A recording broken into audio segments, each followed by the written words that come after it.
Hello, my dear friends. There's a beautiful comment in the Yerushalmi, the Jerusalem Talmud, on a pasuk in last week's parsha of Ha'azinu. The Torah says, "Ki lo davar reik hu mikem," for the Torah is not empty for you. Now, that's a strange construction. It's not empty for you. If it's not empty for anyone. What does it mean it's not empty for you? So the Yerushalmi says, the way you should read the pasuk is Lo davar reik hu. The Torah is not empty. Mekem. If it is empty, it's because of you, because of your lack of diligence and effort to understand the Torah. I love the metaphor of saying that Torah is not empty. What that means is Torah has tremendous content, but if you don't mind the content, then it will appear to be empty. And that's what the Yerushalmi says, Imreiku mikem. If Torah seems to be very superficial and you're not able to extract deep and profound insights, then the problem is not the Torah. The problem is Mekem. The problem is you. This summer, Peggy and I visited a mine in New Jersey, an old mine. It's called the Sterling Hill Mine. It's in Ogdensburg, New Jersey. It's a fascinating experience to go into a mine and to see the enormous effort that was required to mine the ore and the terrible risks that miners had to undergo in the mining process, and illness and death and explosions and all sorts of things that they encountered. And I was thinking that studying Torah is just like going into a mine. It's not dangerous like mining, but if you walk into a mine, if you don't know anything about mining, so what do you see? You see a bunch of rocks. They dig out tunnels in the mines, but you don't see anything of value in the mine. But if you're a miner, you know what to look for. You know how to extract ore that has within it precious metals, and you have to dig deep in order to be able to find everything, or as much as you can, that's hidden in the bowels of the earth. The same thing is true with Torah.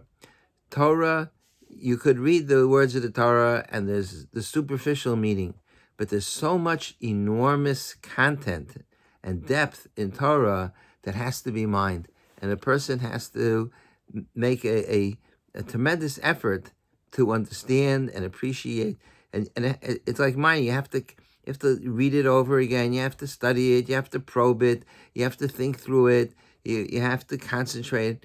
It requires a great deal of effort to mine the ore of the Torah. Otherwise, it's rake. Otherwise, it seems like, well, so it's a nice pasuk, but it's very superficial. But that's not.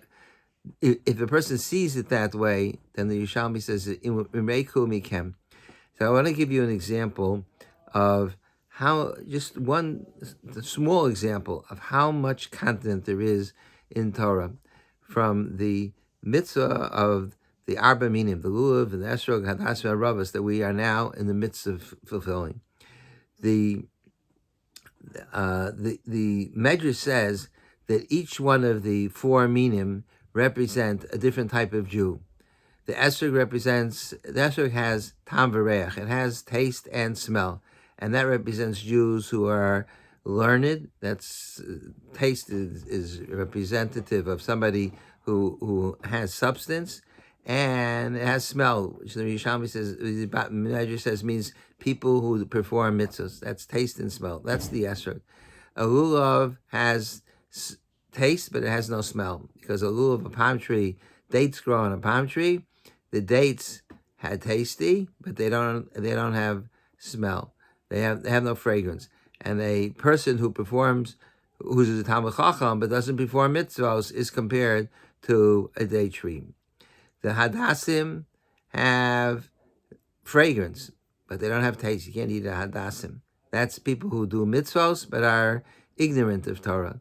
And finally, the Arava is the person who has neither taste nor smell. There's no fragrance to an Arava, and there's no taste.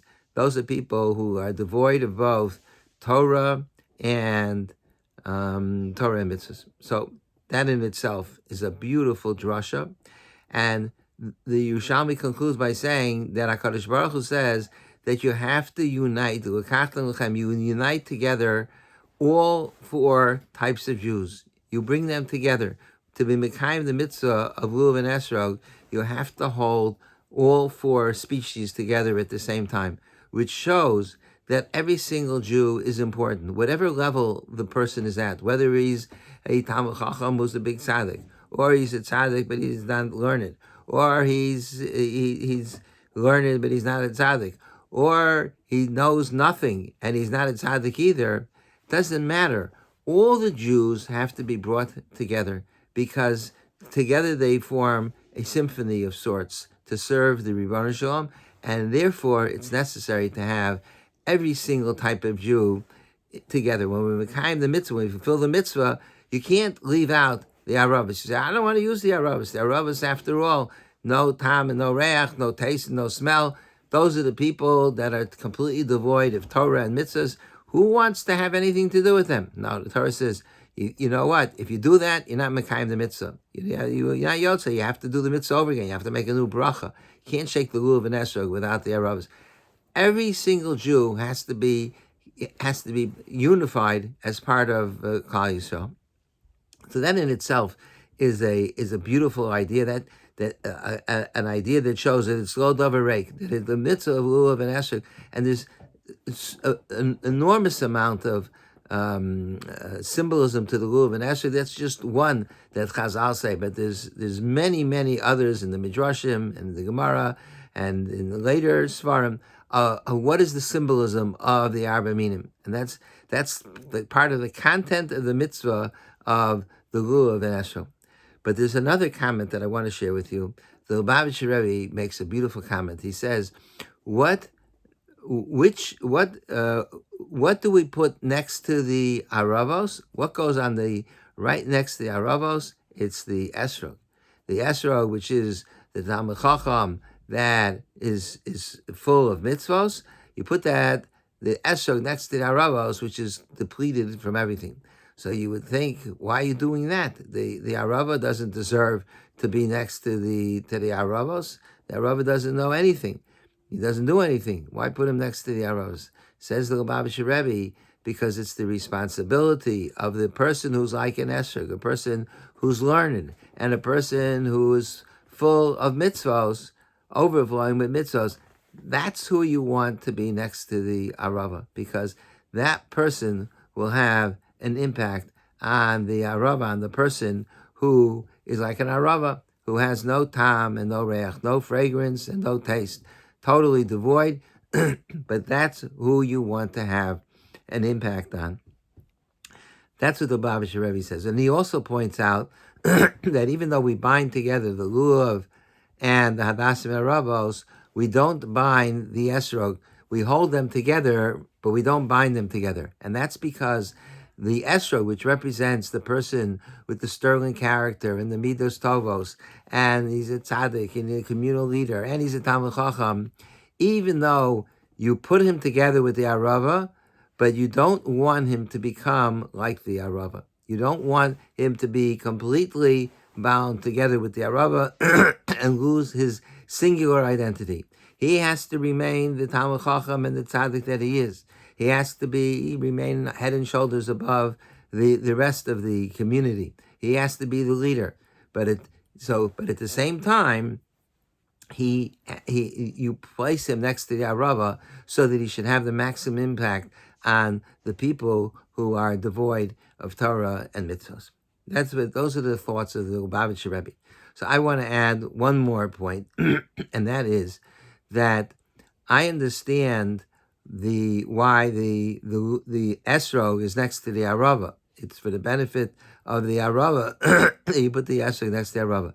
But what's the benefit to the esrog of having the Arava? And why does the Arava have to be part of the Dalmin? What is the Arava contributing after all? Okay, it's good for the Arava to be there, but the Medrash implies that in order the mitzvah of samachtem lifnei Hashem Elokeichem. That's what the Torah says. When you take the down meaning, v'samachtem lifnei Hashem Elokeichem, you'll celebrate before Hashem. That the celebration would be incomplete if you didn't have all four types of Jews. So the question is why? What is the person who's completely devoid? He's rake. The word rake that we talked about before, empty. He's completely empty. There's no content. There's no Torah and there's no mitzvos. Why is he an integral part of the Jewish community? So I think the answer is because just like in the Yerushalmi says that Torah imreiku Mekem, if you think Torah is empty, it's because of your deficiency. It's because of your lack of understanding. It's because of your lack of perception. It's because of your unwillingness to mine to the depths of Torah. So the same thing is true about a fellow Jew. If you think that he's rake, meaning that there's no content, that he's totally, there's no ore to be mined. There's nothing there. He's just an empty shell. So then that's also Mekem. The Lo Davar Rake, I would say, applies not only to Torah, but it applies to people as well. If you think a person is rake, if you think a person's empty, then it's Mekem. It's your lack of understanding, because every Jew has tremendous potential and tremendous content. When you go into a mine, as I mentioned before, if you're not an expert, if you don't know anything about mining, you would never know that there's ore in the rock. There's rocks all over, and they take the dynamite and they explode, make explosions, and then they chisel out different parts of the rocks. What are they taking? What are the rocks? What's in the rocks?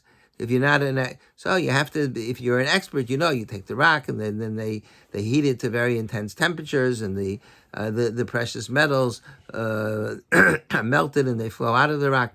But if you don't know anything, you think it's just rocks, and that's how if a person relates to somebody who's an Arava Jew, and you think if somebody thinks he's empty, he's rake. There's nothing there. There's no kind. It's just the outer shell. It's just that's all that it is. As much as you see as you get, and there's nothing inside. Then the problem is you don't know how to mine precious metals. You don't know how to find the material that's valuable within every Jewish soul. There's always tremendous content, just like there's tremendous content in Torah, but you have to know how to find it. There's also tremendous content in every individual, and therefore the Arava it has to be part of the Daled meaning, because if you know how to influence the Arava properly and to find the inner content and to find the beauty within the person's soul, and in particular you put the Esrog next to the Arava to maximize the impact, then you'll find out, oh wow, look at this Arava. That Arava really has Tam V'Reach, just like the Esrog as well. And there's so many examples of people who you would write them off. You would say, there's nothing there. They're worthless individuals. But then if you give them a chance and you work with them and you mind them, you find out this, wow, it's amazing, unbelievable. I had the great honor of meeting Uri Zohar about a year ago at the OU. Uri Zohar was the most well-known comedian in the state of Israel. I think about 40, 50 years ago. He was on television, and he was the the talk show host. Johnny Carson is the only one I remember from my childhood. I guess there's more now, but he was like a Johnny Carson, but he was probably more entertaining than Johnny Carson as well, and he was completely irreligious. He didn't know a single thing about Yiddishkeit. He was not involved at all. And something happened, and he was transformed. And you see him today. He's a man with a long beard and a beautiful Hadras Panim, a beautiful countenance. He's a Talmid Chacham. He's learned, and he goes around the country, around Eretz Yisrael, and around the world, being Mekar of people and working with people and bringing them closer to the Ribono Shel Olam, because he was influenced by being next to an Esrog.